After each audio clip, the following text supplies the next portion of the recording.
si el destino se hubiese puesto en pie de guerra contra el creador del Quijote, el caballero andante, enviándole, al igual que a su héroe, una tribulación tras otra.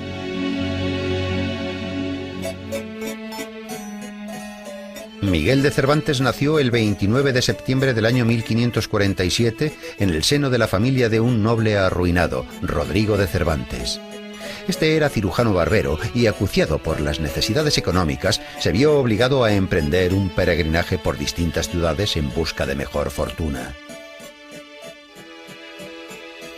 Al final, Miguel no tuvo más remedio que ponerse a trabajar. En aquella época, un joven de familia noble podía probar suerte en la corte, en la vida militar o en la iglesia.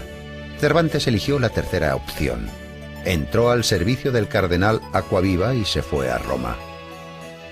Sin embargo, el oficio de ayuda de cámara no era del agrado del apasionado joven español. Al cabo de un año, movido por ambiciosos ideales, decidió incorporarse al ejército español. El 7 de octubre del año 1571, el barco en el que servía Cervantes combatió en la batalla de Lepanto. Miguel luchó con valor y recibió 3 balazos de arcabuz durante la contienda, uno de los cuales le dejaría inutilizada la mano izquierda para siempre. Pero ni siquiera esto consiguió apartar a Cervantes del ejército. Recuperado de sus heridas, volvió al servicio activo, participando en distintas campañas durante 5 años más. Pero el destino le tenía deparada otra dura prueba. En el año 1575, la galera El Sol, en la que servía Cervantes, fue apresada por unos corsarios. El desafortunado hidalgo fue vendido como esclavo en Argel. Sin embargo, las cartas de recomendación para el rey que el cautivo llevaba con él le darían cierta categoría ante Hassan Bajá, gobernador de Argel, y le salvarían de graves castigos, pero la suma del rescate que Bajá señaló para tan importante cautivo ascendió notablemente. Los parientes de Cervantes tardaron 5 años en reunir el dinero para pagar el rescate de Miguel. Cervantes se alegró de volver a casa, pero al parecer sus tribulaciones no habían acabado aún. Nadie, salvo sus parientes, necesitaba al veterano que había resultado gravemente herido durante una batalla. Para entonces los Cervantes estaban en la ruina. El padre, después de quedarse sordo, había tenido que renunciar a seguir ejerciendo su profesión de cirujano barbero, por lo que la responsabilidad de mantener a la familia recayó sobre los hombros de Miguel.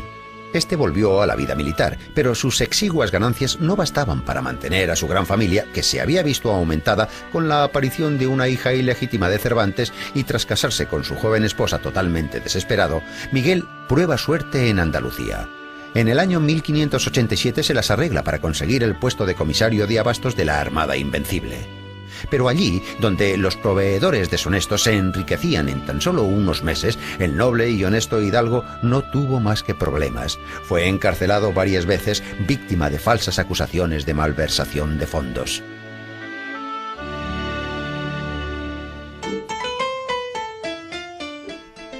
Durante uno de sus períodos de cautiverio, Cervantes empieza a escribir su obra más famosa, el ingenioso hidalgo Don Quijote de la Mancha, concebida como una parodia de las novelas de caballería.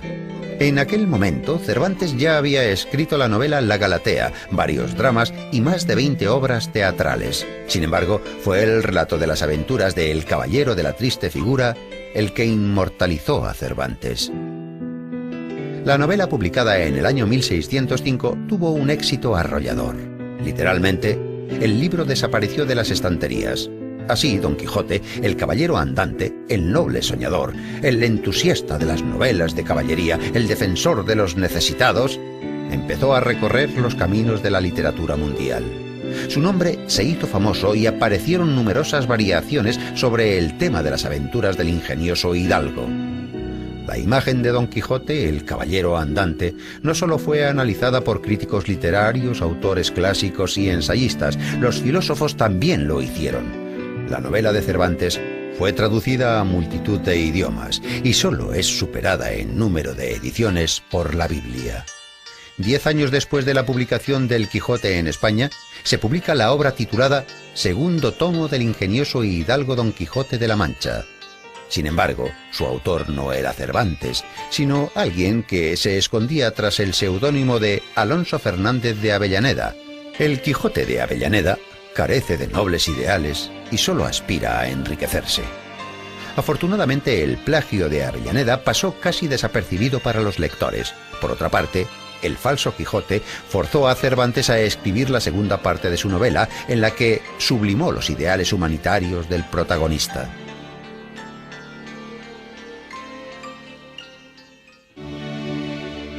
La publicación de los 2 volúmenes de El ingenioso hidalgo Don Quijote de la Mancha le reportó fama mundial, pero no hizo rico a Cervantes.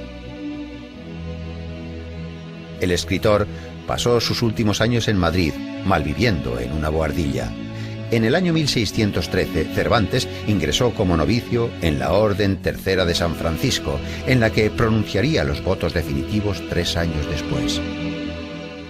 El gran escritor falleció el 23 de abril del año 1616 y fue enterrado de caridad con el sayal franciscano en el convento de las Trinitarias.